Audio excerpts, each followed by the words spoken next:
Good morning, good evening, good afternoon, or good day wherever you are in the world, and welcome to the next episode of No Dice, No Glory. Sponsored by our jobs that actually pay us money, we're coming to you not at all live from an abandoned arms factory deep under a mountain in West Virginia. We are proud to proffer to you the finest in wargaming coverage. Without any further ado, let's get this show on the road. And we're joined once again by Mark Walker. Mark, how you doing tonight? Fantastic. How about you, Mitch? How's everything going? By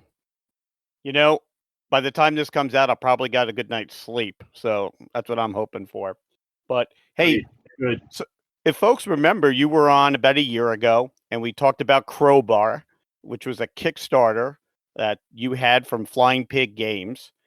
But we're here to talk about your next Kickstarter and some other games. But before we get to that, let me tell you about Crowbar. I think it's an amazing game. It is a... Go ahead, sir. Sorry. No. Please go ahead. Flatter the company all you'd like. Well, look, I love Vietnam Squad Battle 65. I think that is an innovative game. Crowbar, it is a single player solo game, but it doesn't feel like that. I think that and Vorwärts, which is German for forward, which is the German version of the game, it's just a different step in gaming, especially for a solo game that I think folks should try. My next game of yours I'm trying is I just got Hui in the mail last week, and I cannot wait to play that one. Nice. Yeah. So Jay Ward is a great designer. He did Hui, and he also did Ramadi over at Tiny Battle Publishing. They're very similar systems, and they're a lot of fun. As most people know, Herm Lippmann designed Crowbar, and Herm and I see eye to eye on a lot of things in the game industry, especially design. Herm's a big fan of chaos and just creating a story with his games. And I think Crowbar does a good job of that. Yeah, it's a fun game. And so to make sure people go, you are the guy behind not only Flying Pig Games, but Tiny Battles Publishing. I got a bunch of your titles. And once again, it's always praise the guest. But if you guys are board gamers and you want to see not the traditional games, check out these two companies. I don't think there's too many bad games, and I have a bunch of them. I have your because you guys did In the Trenches. We did do that. Of course, that's a John Gorkowski design, and he originally did it with another company. I can't remember the name of it. And so when he was doing that, I contacted him way back when I still owned Lock and Load Publishing, and talked to him about maybe doing an American version of that game. And those talks kind of continued on through me selling Lock and Load, and then opening up Tiny Battle and Flying Pig and into that. And so we actually first published those games with Tiny Battle. I'm not a World War I tactical expert, and by all that, all I'm saying with that is that I don't know all the World War I tactical games that are out there. So that's a caveat to my next statement to say that In the Trenches is my favorite. I really enjoy it. I like the feel that it creates. I kind of feel like it, I don't know, it just feels like I think it would feel outside of all the chaos, fear, blood, and death. Well, let me tell you, as far as World War I tactics, the generals didn't get it right either during that period, so don't feel so bad. Right, yeah. But I mean, really what I mean is there may be 20 other World War I tactical games out there, and I'm just not aware of them. So I'm being honest when I say that In the Trenches is my favorite, but maybe there are some other great ones out there. I just haven't played them. And John Gorkowski is a really good advanced squad leader player. And is he really? Yeah, I played against him, and I didn't do so well. But then again, I am not an avid ASL guy. Um, I got the ASL. I mean, I used to play a long time ago, and I got the ASL starter kit number 4 with the The Japanese, Japanese. I have that too. And you have that? I do. I got all 4. Yeah, and I thought I mean, I think it's fun. I've only played one scenario, but I don't think it's crushingly hard to learn. Yeah, I mean, I like it. Yeah, I have you ever been to an ASL tournament? Well, kinda in the way that um, they held a thing called Lock and Load Con out in the Pacific Northwest, and it was part of a bigger convention. And so I went there one year, and and there were a bunch of ASL players next to us. We were all playing Lock and Load or something like that. And, they seem more serious. And that's not the way I really approach gaming. I like to enjoy myself. So if that's what you're leading to, I can only Oh yeah, imagine that what a is full up a one's like.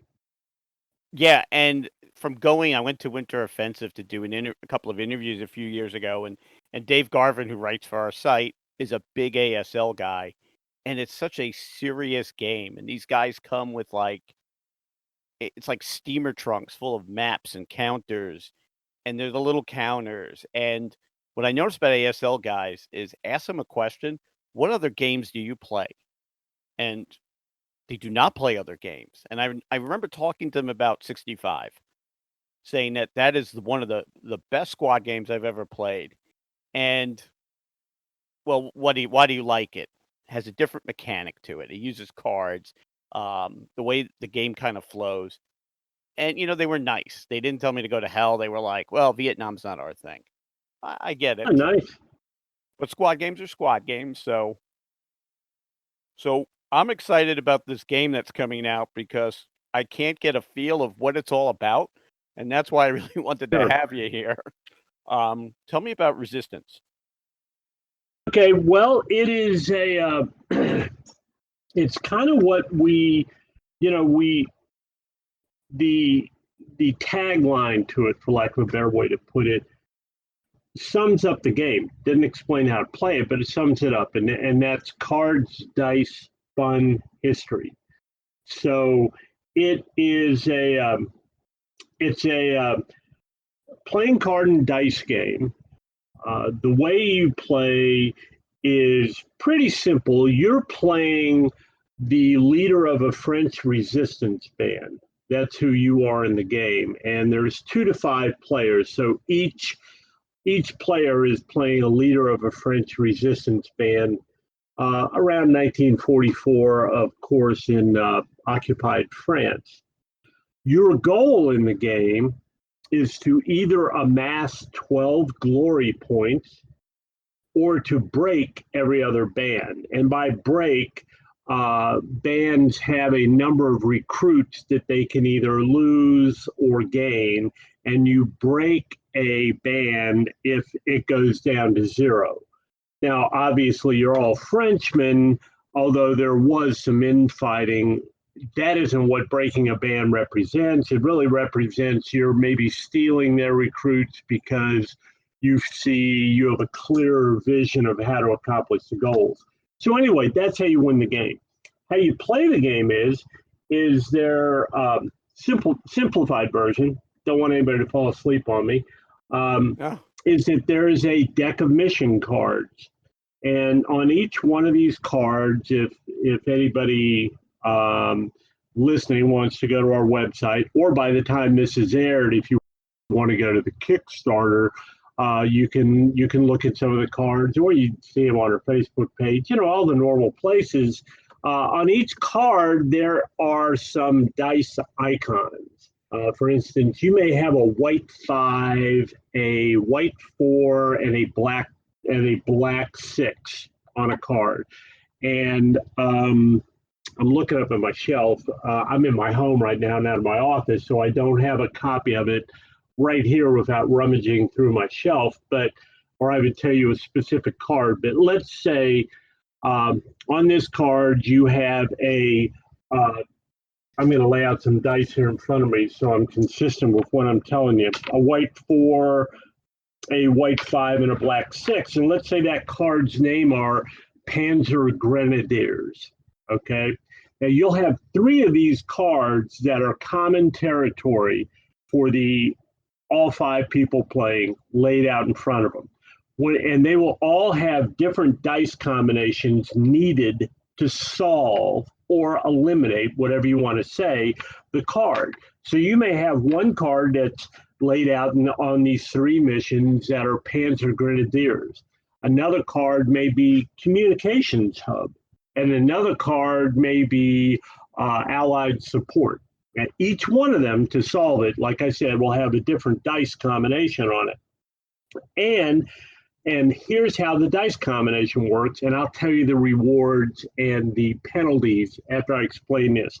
It's very simple. You roll 6 white die. Any one of those dice that comes up as a 6 can be re-rolled.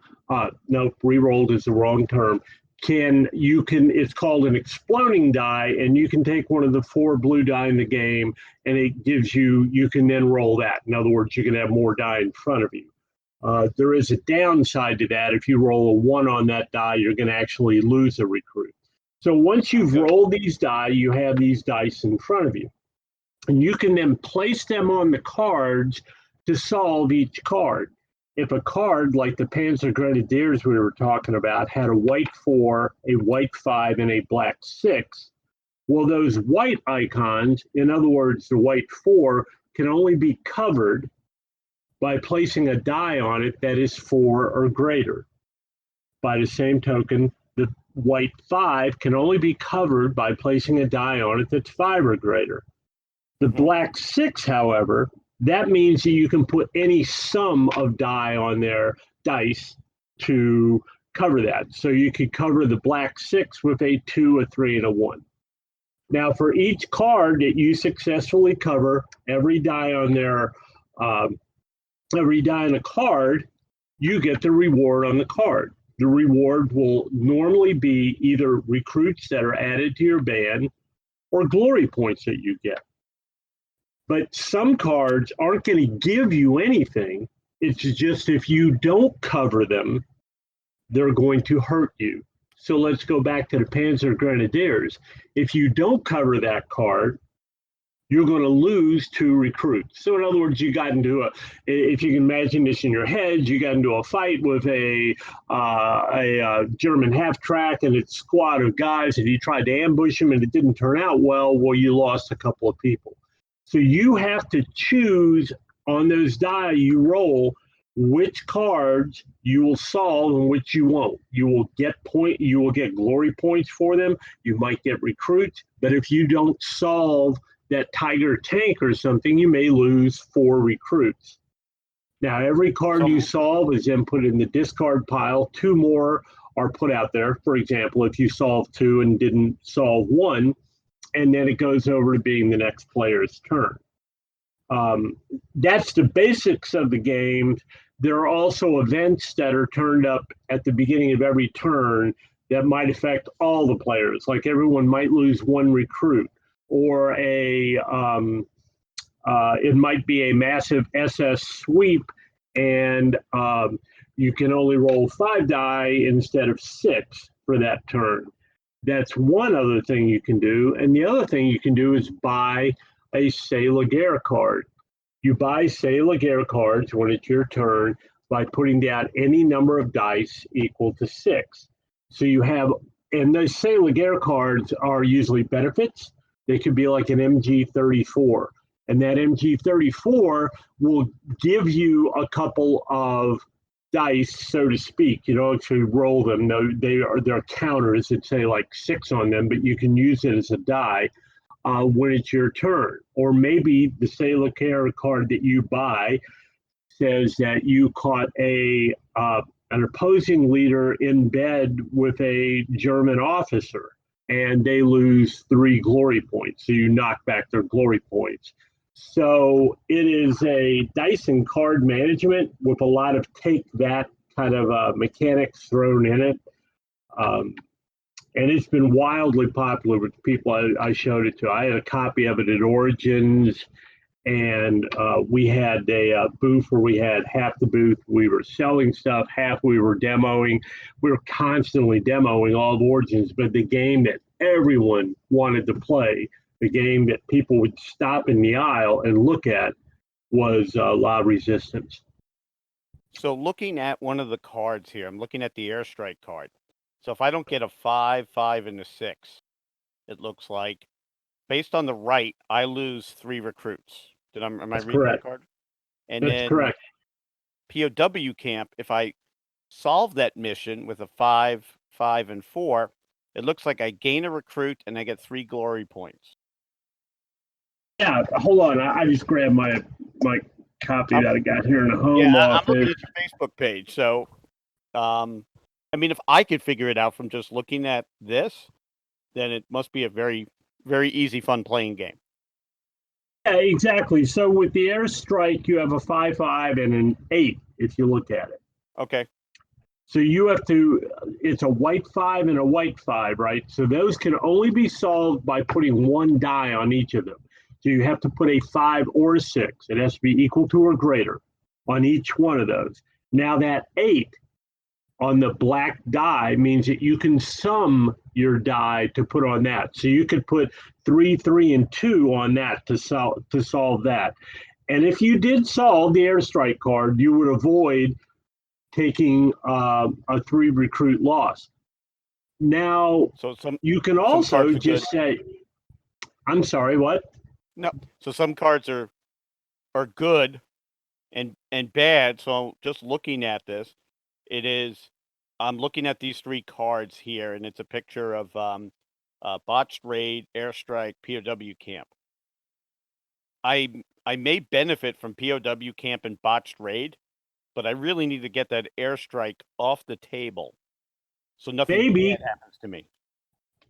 Only maybe.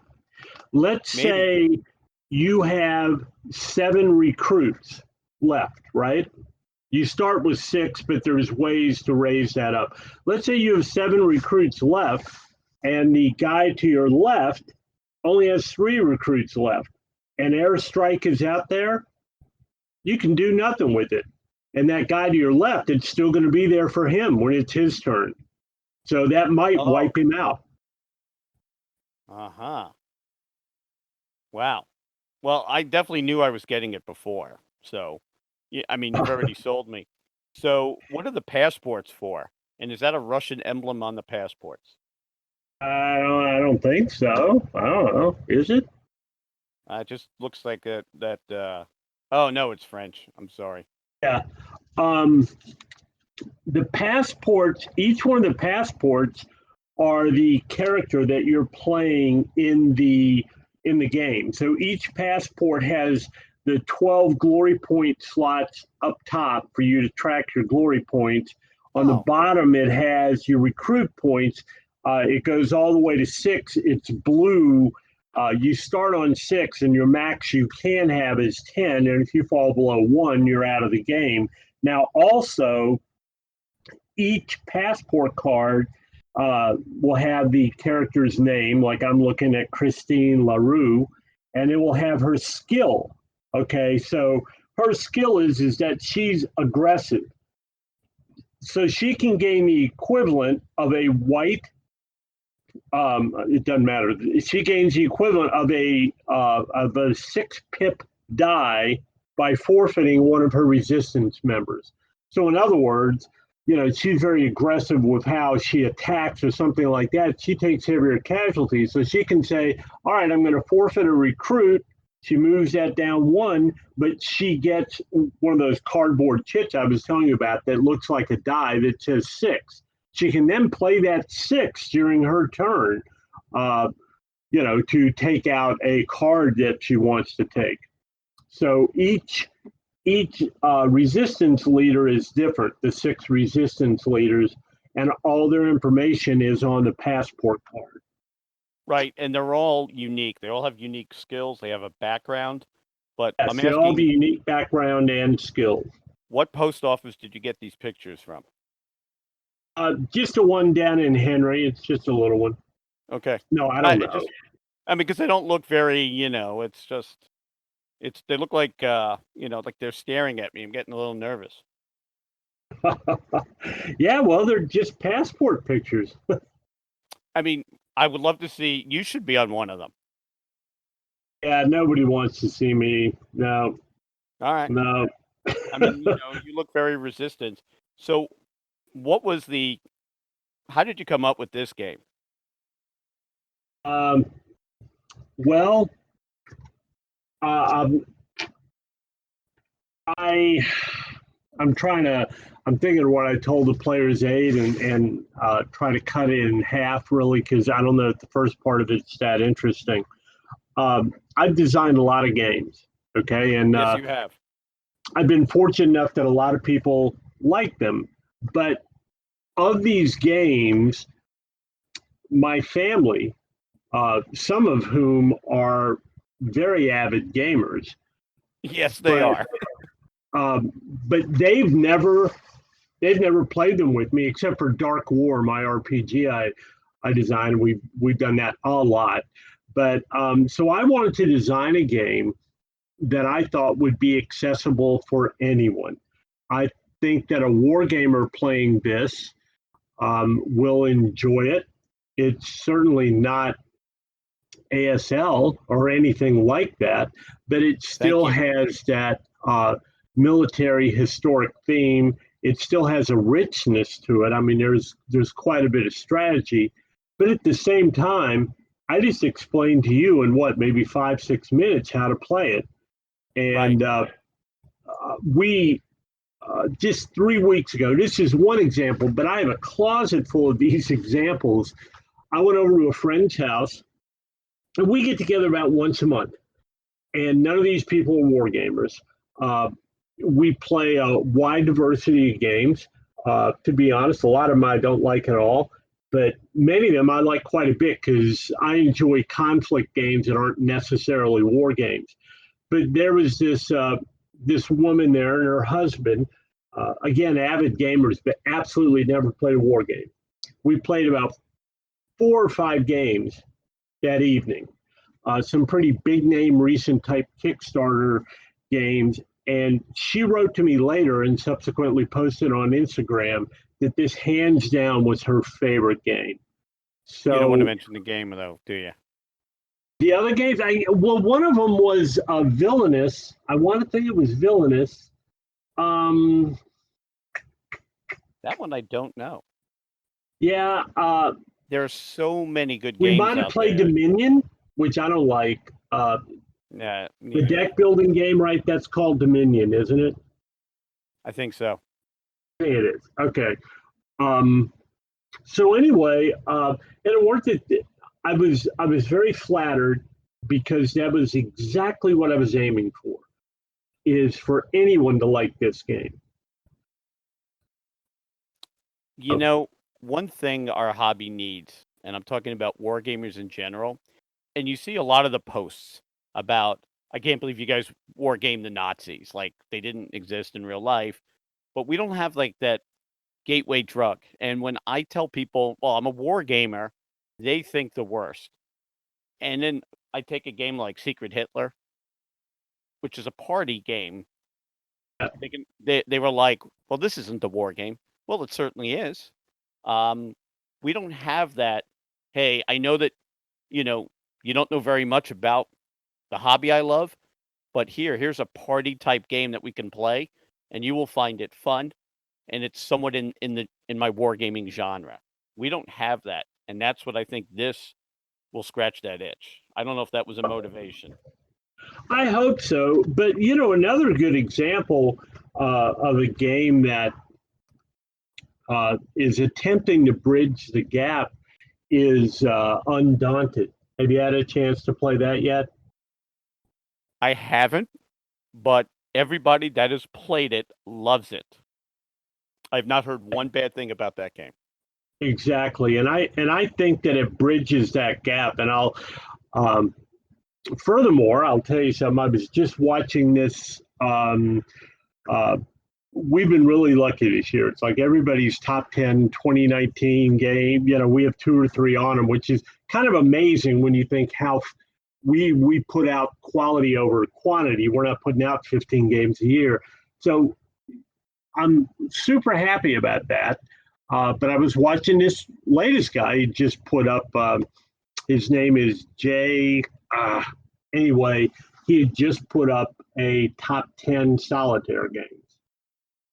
And we had 2 of them on there. One of them's not even a solitaire game, but I get where he's coming from. I play a lot of 2-player games, solitaire myself. One of them was Old School Tactical, and one of them was Crowbar.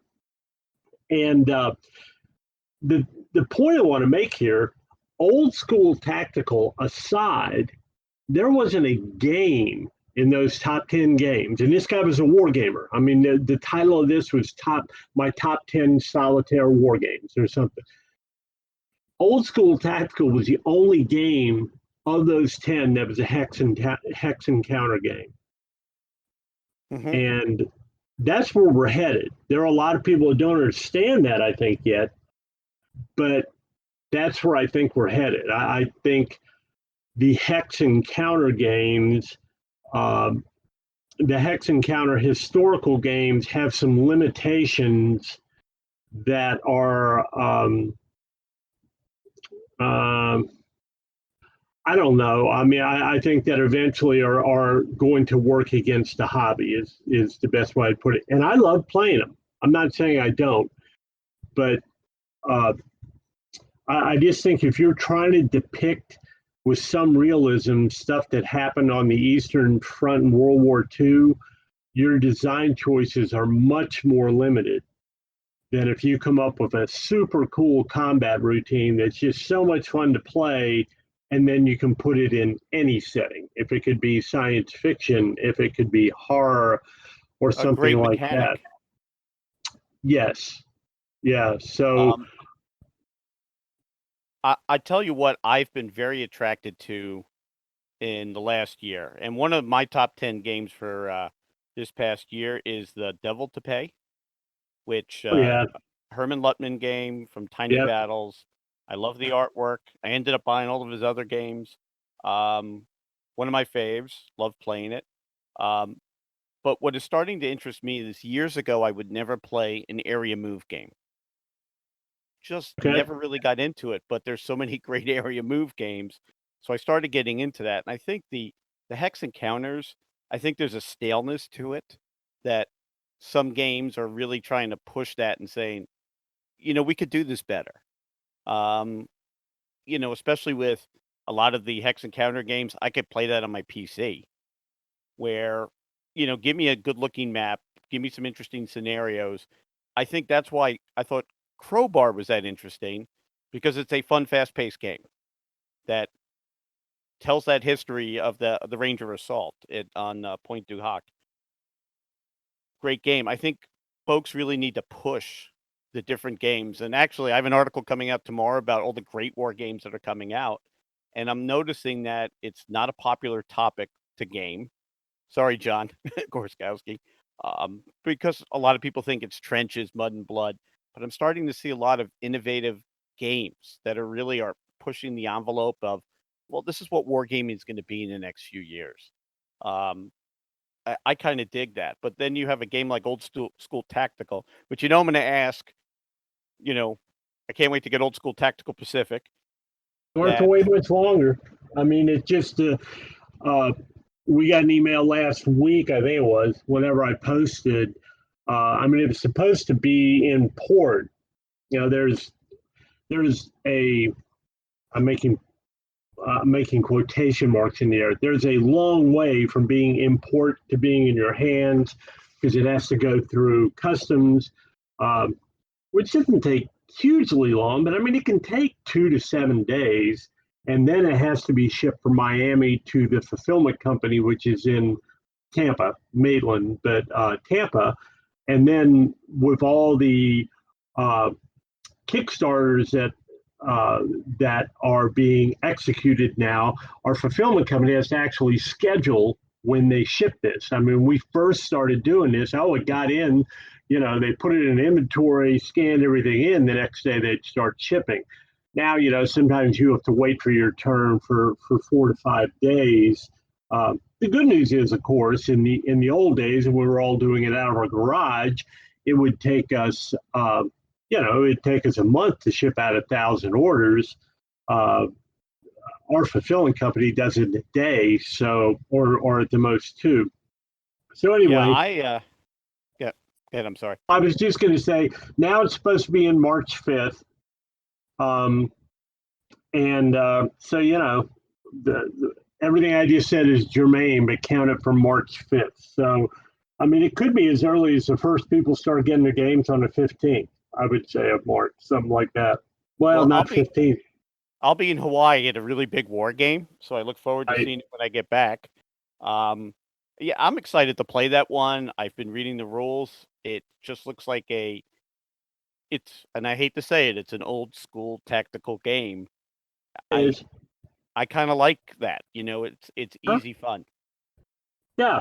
Well, what Shane's done is, one of the things I love the way he writes rules, because he just does this bullet point thing, and I think that makes it easy. The maps in this game are just stunning, and I believe I don't think that there was a single scenario I personally didn't play, because I like to play some of these things and throw my suggestions toward him, and I think that they're great scenarios. And I think that people are going to absolutely love this game. If there's anything that I might have done slightly different, is I'm not a big person for hidden units, where you got to scratch down positions on a piece of paper. And there are some scenarios where you do that in Volume 3. But yeah, I found it was still quite a bit of fun. I enjoyed it. Yeah, I cannot wait to get my hands on that. And I'm definitely going to get La Resistance. I will post, because it's tomorrow, La Resistance, isn't it? Tomorrow at noon. Yeah. So I'm scared. I wouldn't be, because I hated this. I hated, so you posted about how your game hit its goal within a few hours, and I believe it was old school tactical. And I said, yeah, because games from established companies hit their mark right away. And just watching, it grow over the period of the Kickstarter, I dig, because it's almost like, checking sports scores. I'm like, hey, did you guys unlock that next thing? And I'm a little greedy, so especially for your game, when we're getting close to a stretch goal, I definitely wanted. I would push it more on our Facebook page. And I would say, you got to get this game, folks. And I did that too with the reboot of World at War 85. So you have a lot of folks that are out, in the community that really enjoy watching the Kickstarter go. And the other thing I would definitely want to talk to you about is the Long Road. That looks really interesting. That's a fold gap platoon level game or squad level. Well, not so much the gap. As an aside, we have a game coming out with Tiny Battle that's grand tactical. The units are companies, and that actually is in Fold a Gap, and it's called Black Horse. And wait, where can I see that's coming out soon. We had hoped to get it out by the end of February. I don't see that happening, but I believe it would be the end of March. I posted, I think, a couple of pictures on the Tiny Battle thing, so that's exciting. Fold a Gap. The neat thing about Black Horse, and then I'll get away from that, is it's 1989. So you've got A1 Abrams there rather than the 105 Abrams. So that's cool in itself. Plus, everyone seems to do 85. The Long Road, to get back to that, is 1985, platoon level. It is based on the Platoon Commander and Platoon Commander Deluxe system, but I didn't let those systems inhibit the design choices one bit. So there are lots of differences, unapologetic differences. I mean, it's just if I wanted to do something different, I did it different. I didn't try to.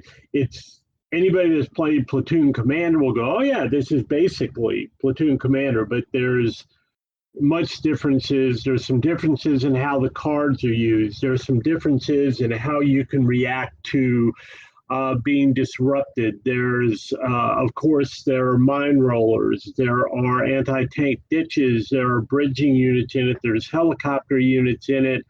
Of course, you have ATGMs. The transports that actually had the ability to let infantry shoot from them, infantry can shoot from them in a very limited manner. Basically, they add to the transport's HE value in an adjacent hex. So basically, if somebody's right up next to them, the infantry firepower actually can take effect. There is several different types of moving fire now. It's not just you move and then you fire. You can also fire in fire phase and then move. You can also move in a move phase, but put an overwatch marker on yourself and then shoot at the opponent when he moves in his move phase. So I just didn't let the rules from the original Platoon Commander on right through Platoon Commander Deluxe inhibit how I designed the game. One big thing is a lot of people didn't like in Platoon Commander Deluxe Kursk that when you engaged a hex, for instance, if you fired at a hex with two T-34 platoons, with your Tiger tank platoons, the hits were distributed evenly. People didn't like that. I personally believe that's much more realistic because I just think they would have a real tough time saying, okay, just shoot right there at those particular three tanks and don't let a single shell get on any of the other ones. But people wanted to be able to pick and shoot individually at, counters in the hex. So you can now do that. There's all kinds of artillery options. There is advanced targetings for the Abrams and the Bradley, which let them have less of a detriment when they're shooting at long range, and they also can see through smoke where other units can't. It's although it's still a simple system, it has more richness to it than Platoon Commander Kursk did. And these can use the big counters like you had in 65. Oh yeah. When we do Platoon Commander games for Tiny Battle, which I'll do, I really am not being flippant here. I just mean which I'll do if I feel like doing. They'll be the 5/8 inch counters, but when anything that comes out from Flying Pig like that, it'll be like Kursk, mounted boards, 1 inch counters, the whole 9 yards. Yeah. Yeah. I'm checking that. I did not know. I don't know how Black Horse got away from me, but I'm going to put a link to it with this article. And it's not even, there isn't a web page for it yet. Yeah, I'm looking, but I saw the pictures on your Tiny Battle Publishing on Facebook, and that looks pretty neat. I think it'll be neat. I can't wait to play it. I can't pronounce his name. So Arrigio, he's done a lot of design for a lot of people. He has a doctorate in history or historical game design. I don't know, one or the other. But he knows this stuff, and it's well on its way graphically, and he's testing it, but I haven't actually had a copy of the rules yet that he's happy with letting me have. And as soon as he does, I can't wait to take it for a spin. I'm as excited as you are. And that will be up on. That's not going to be a Kickstarter. That I know was. that'll just go. That I mean, no, you'll be able to buy that and have it in your hands. I guarantee you by the end of March for sure. Yeah, that looks really really good. You guys put out way too many good games. Um, Last year was a really good year for the gaming industry because of me, and I hope nobody hears this that worries about me spending too much on games. That I must have gotten 15 or 16 games between Kickstarters and going to brick and mortar stores and ordering last year. Because I really think there's a renaissance coming with war games that guys are, and I alluded to this before, guys are doing things that are different. Um, I think the devils to pay that play that blind sword system really makes Civil War games fresh again. Um, there's just so many really good games. I just wish we had more time. Yeah, that's the thing, isn't it? That's the thing. I mean, it's yeah, it's hard to find the time to play, and I'm a player. I mean, I love playing and play all the time. It's kind of funny. I live in the middle of nowhere. It's a half a Yes, you mile do. to my yeah, it's half a mile to my nearest neighbor. The closest town that's actually deceiving. It's the closest town is 12 miles away and it's 14,000 people, and the next closest is about 15 miles away and it's 3,000 people. Um, and two things about that: one, uh, I have more gaming partners than I have time for. I mean, honest to God, I have two gaming groups, and then my friend Greg Porter that designed Armageddon War only lives a couple miles from me, so we meet every single week to test. So I probably game 2 to 3 times a week, and yet I'll meet somebody from Chicago or something, and they'll come up to the booth at Origins, and I'll go, "Yeah, I just can't find anybody to game with." And I'll go, "Where are you from?" And it's like New York City. I'm going, "Are you kidding, man? How can you not find somebody to game with?" Yeah, I think you and I responded to some guy on Facebook not too long ago about that. And a lot of it is, there's something called the internet. I have no problems finding guys to game with. It's just like you, it's finding the time. And there's I, just so many good games like um, you know, I want to make sure I get games that have replayability. I don't have problem, with selecting a game. I have so many with unpunched counters that I need to play. Uh, I, and this is Northern Virginia. I have no problems finding folks to play with. Yeah, I think if where you live, if you don't have problems finding people, nobody that lives in Chicago or New York City should ever have a problem.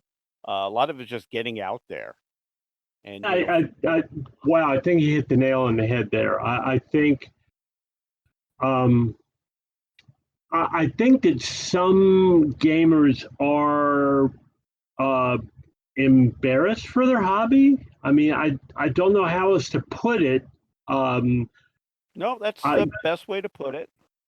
and I I mean, I wear game T-shirts all the time. Of course, I mean, I've got a company, so people say, "What do you do for a living?" And Right, I tell them, and 99 out of 100 just give me a blank stare. But then that 100th one goes, "Oh my God, yes!" And so that's kind of how I meet them. A funny story, a funny aside. Um, we have our offices in a office building that has numerous businesses in it, and we have a suite there, and we had this one lady that works in a different part of the building once, and she came by and she goes, what is a flying pig game?" And I tried to explain the best I could. I said, "Have you ever played anything like Risk?" And she said, "No." And I just tried to explain. So I went through, like, if you can imagine me explaining, for instance, a simple version of 65, right? And so after I right. explained it to her, she nodded and she said, "You mean like cornhole?"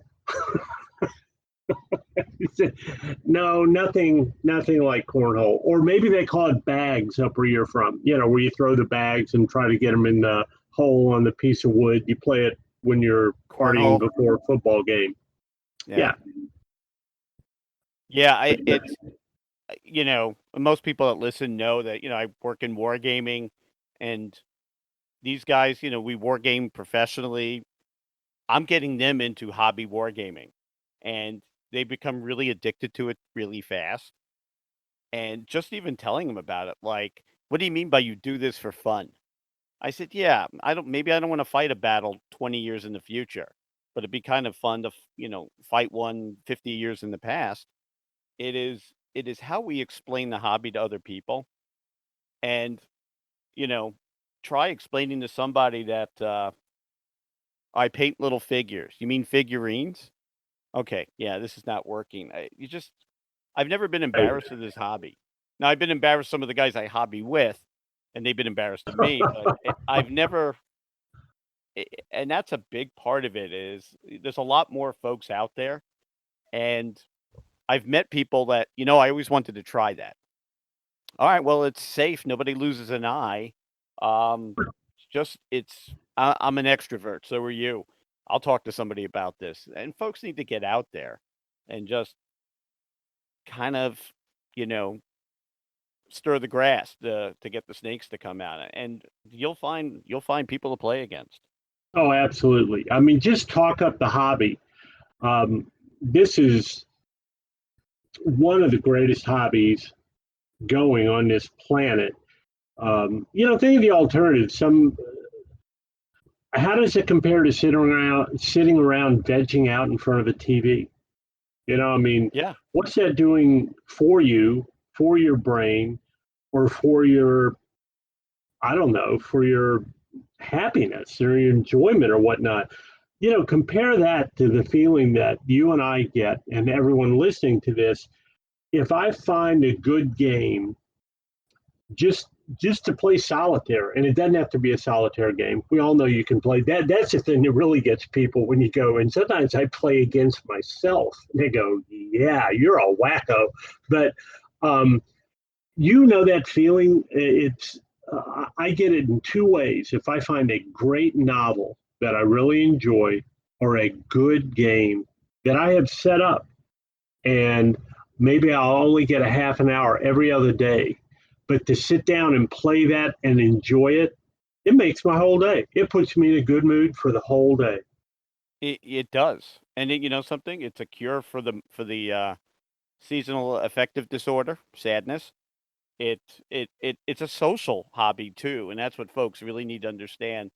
Plus, I Yeah, mean, every neighborhood has like a lot of my neighbors go, "Hey, we should do a gaming night." Yeah, I'm all about it. yeah. Um, and you get them hooked on maybe a non like that's where I think La Resistance is going to be how I can draw people in. This I is a hope fun so. game. Sit down, trust me on this one. But we have to be better ambassadors of our hobby.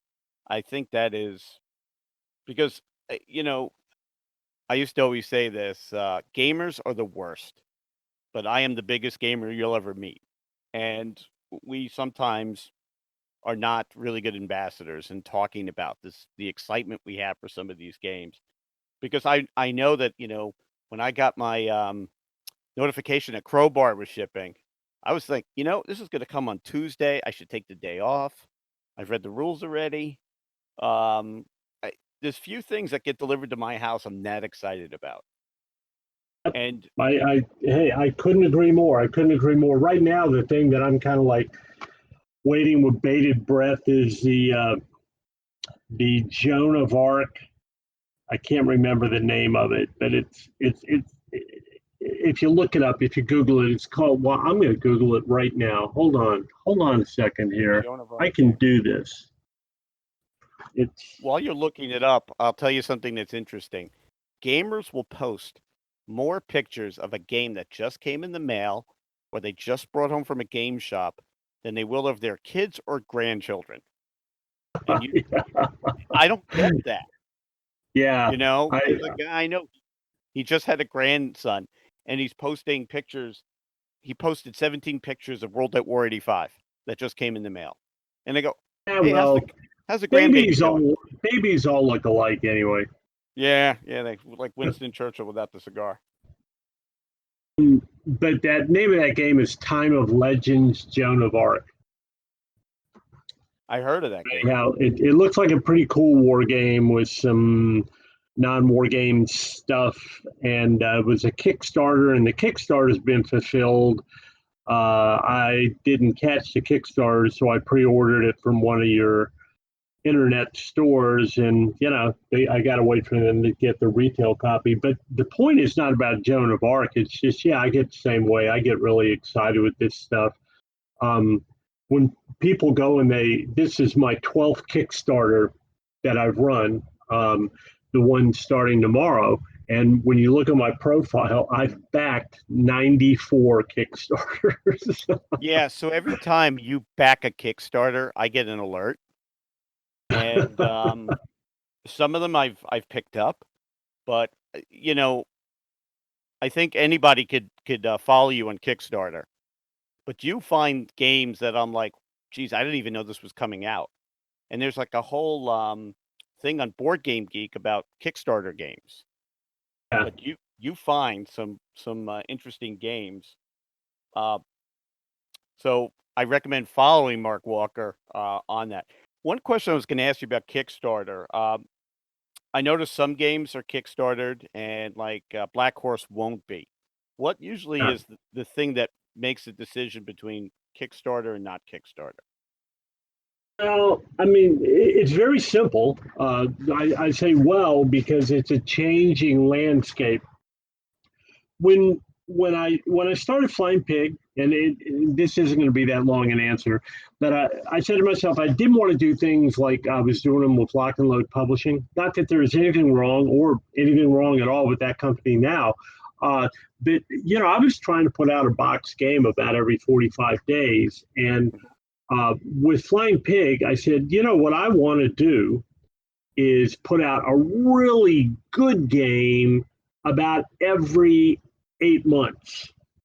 Maybe 3 games every 2 years, something like that. And I'm going to fund them through Kickstarter.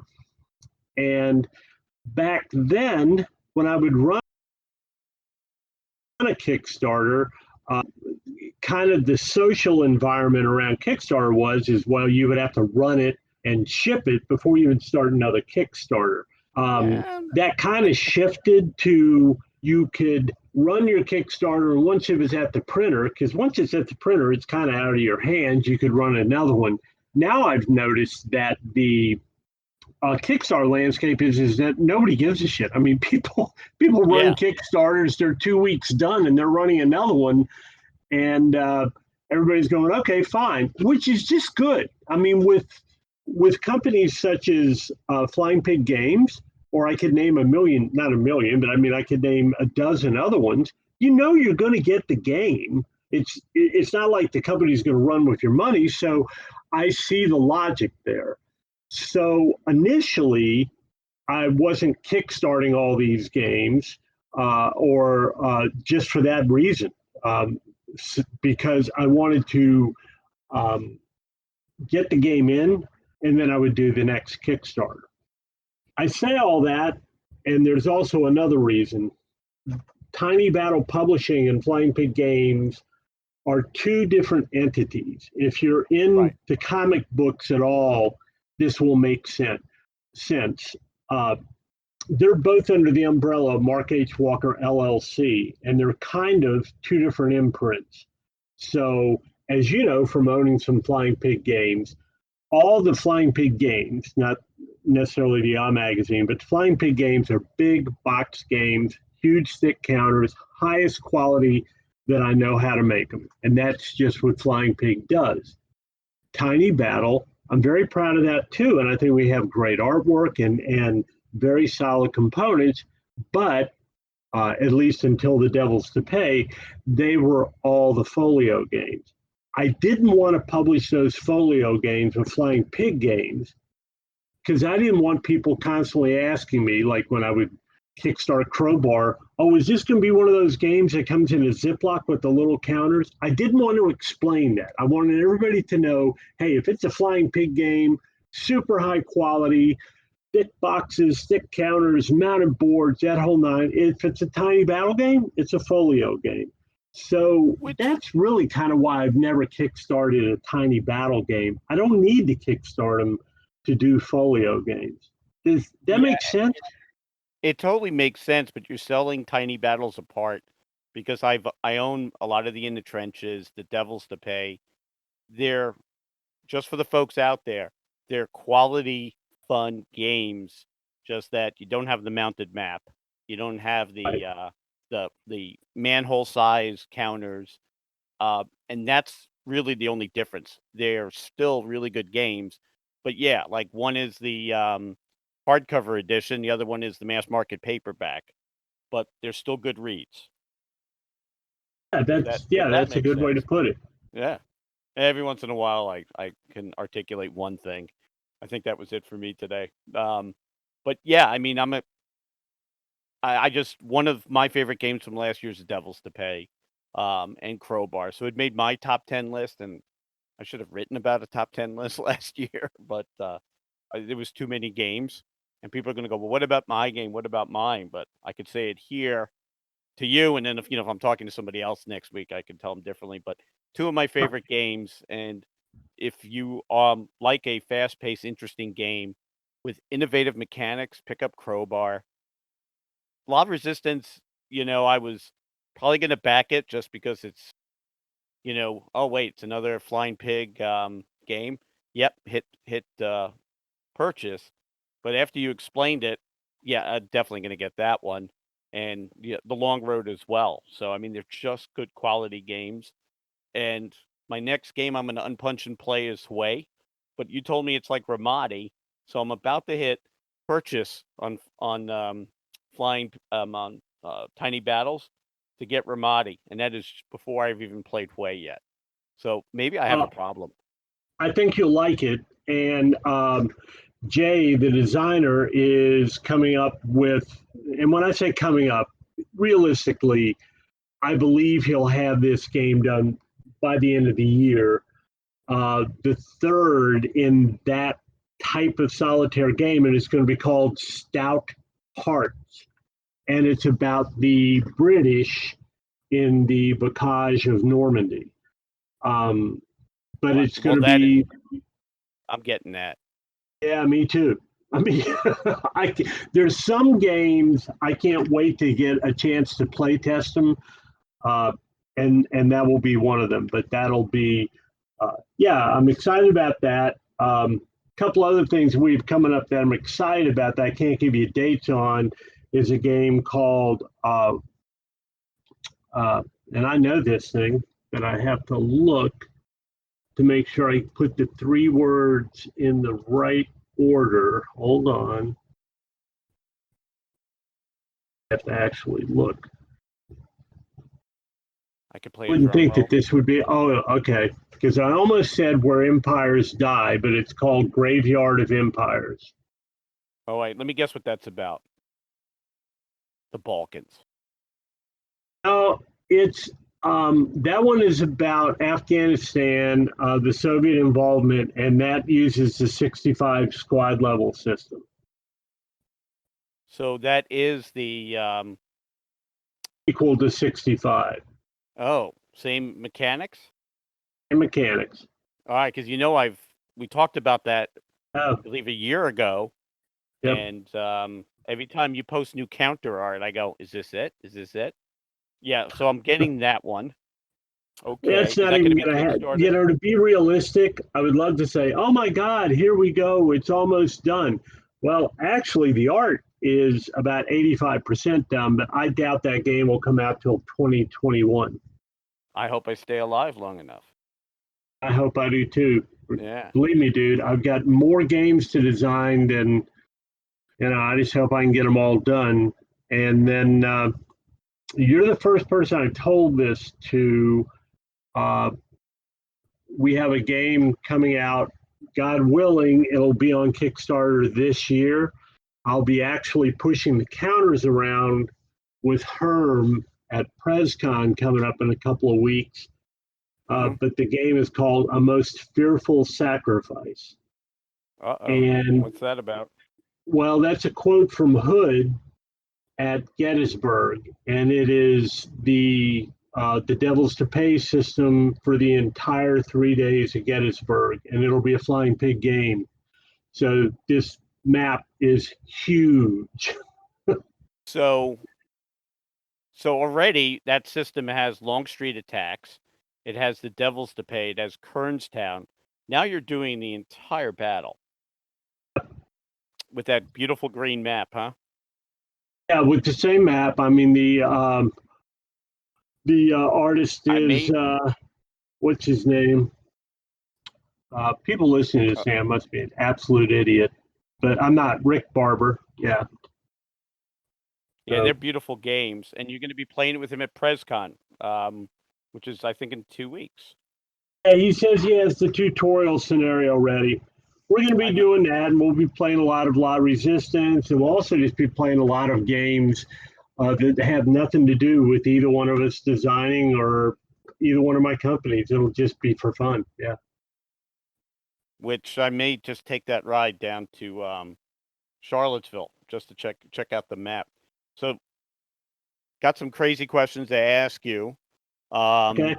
One is there any historical period or size of game, like strategic, tactical, operational, that is just too radioactive to touch?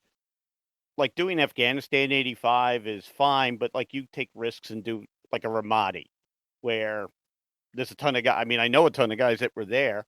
Is there anything that's ever like, this is not going to sell, or I just can't get the right mechanic to bring the game to life? Is there anything that you kind of shy away from? Not yet, but I'm sure there might be. I don't want to offend anybody. I take very seriously. I take few things very seriously, but I take our armed forces, how they're employed, and the sacrifices that they've made very seriously. More seriously than our politicians do. Oh, well, we could do a whole podcast on that. Of course we could. We could, and people will hate us, but no, I agree with you. And it's kind of good. Like, and to ask you this question was almost ridiculous because you do take the risks. You know, Vietnam games, there's not too many out there, but you did 65, and 65 is an amazing game. Actually, my friend Scott Roach is one of our writers. I brought the game with me to Connections, which is the military civilian war gamers get together. And I brought it there, and he made me play Long Tan because he was in the Australian Army. And when he went to OCS, he was in the Long Tan Company. And I learned more about that than anything. And he goes, I never thought this would ever be in a game. And I said, well, you know, that's the interesting part of games. Like, guys take risks. They put some of these things out there. And, you know, Vietnam, well, you know, especially watching the Ken Burns thing, not a lot of games about it. You know, it's still kind of a rough period in our history, but like 65 was a home run with that, where Thanks. A long time before 65, though, I did Forgotten Heroes. That was the first lock and load game. Yeah. Oh, that's right. Yep. Which, and that's fun. One day I'll play that, but it's great that like folks are not worried about that. The other question I'll ask, because you know you said you only want to do a half hour. We've been on for an hour because I knew, yeah, just a half hour. Now, both of us are total liars when it comes to that. Is so you're gonna, it's not one of your games. Tell me a couple of games on your shelf that just get pulled out and played more so than others. Well, that's a real good one. It would, you know, it would be easier. There's too many good ones. Really, you know, I'm trying to think. What games have we been playing? I mean, I can tell you what games all right, I'll answer your question. The most worn out game in the Walker household is Exploding Kittens, hands down. That's an amazing How's game. that? It didn't have to be a war game. So who usually wins when you play that game? I don't think there's anybody that usually wins, but another game that we play all the time. I mean, when my kids are home, now my kids aren't young. Right. I've got one, yeah, I've got two that are going for doctorates right now, and one that has been out of college for like 3-4 years. So, like, my youngest kid is 25, so it's just whenever they're home. But another one we play all the time is King of Tokyo, and hands down, my youngest daughter, the one that's at West Virginia right now, she's the best at that, hands down.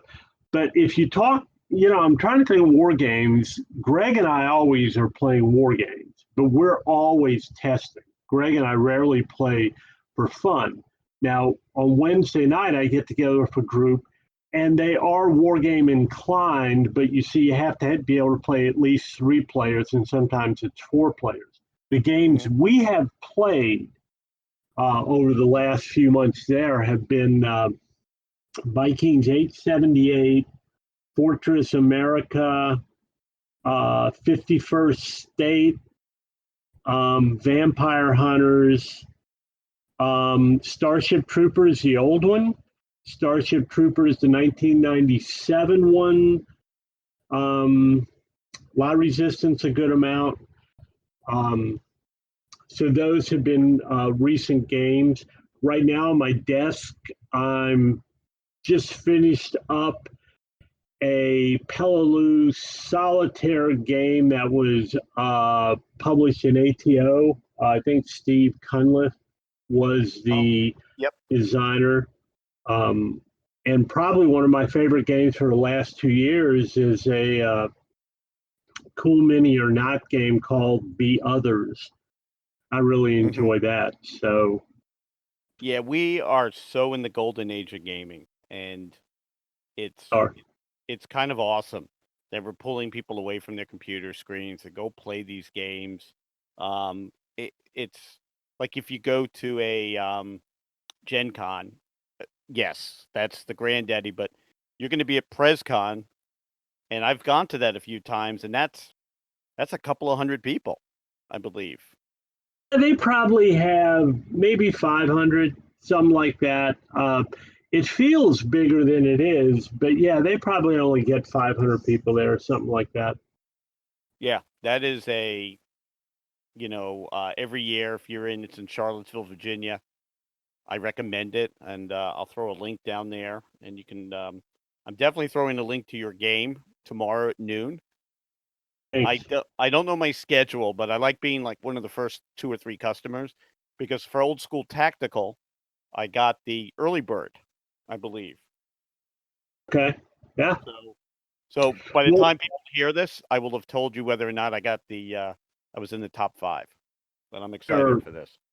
We used to actually give away a game to the first person. Then I think we did it to the first 3, and then Kickstarter stopped allowing that. Yeah, they don't like that. Well, they don't make a penny off of it. They don't. That's why they don't like it. But the first 3 tomorrow do get La Resistance for $1. So all right, so I am setting my thing on Kickstarter. Kickstarter's not blocked by the government, so I will try. But like when this comes out, I will put underneath whether or not I was one of the first 3. But I don't mind paying big for it. Even if you don't get one of the first 3, or even if you don't get the early bird, the game is only $20. You see, that's what scares me, is because the buy-in price is so low. We're just going to need a ton of people to pledge, and I think we'll get it. Well, at $20, I would be inclined to, as a party game, give this as a gift. So I may get more than one. But you know what I also think is that $20 is probably also a bit an impulse buy range. So I'm hoping that we reach a whole new audience and get get a good number of supporters. Well, time will tell. All we can do is our best and hope for the best. So by the time this comes out, we'll be well past this. Do you want to make a friendly wager for $1 on when you're going to hit your goal? I think we'll hit it in the first day. I don't know when in the first day, but I think we'll hit it in the first day. So I'm going to go. So that means by midnight, you think that you'll cover? Sure, I'll go with that. All right, I'm going to go with 8 o'clock. Now I don't know what your goal is, but The goal is low. The goal is only 6,000, but to get 6,000 more or less, yeah, I don't know how many times does 20 go into 6,000.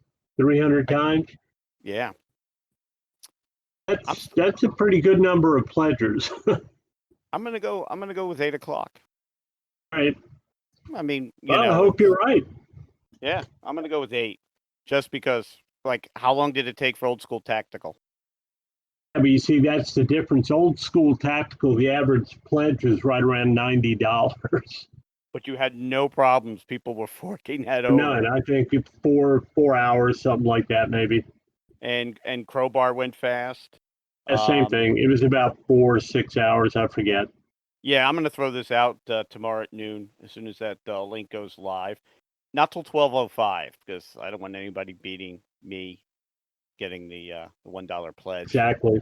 But well, it's not an exact thing. I don't know if people that follow Kickstarters know this, but it's not an exact thing. There's no clock. You can't say I want to go live at 12.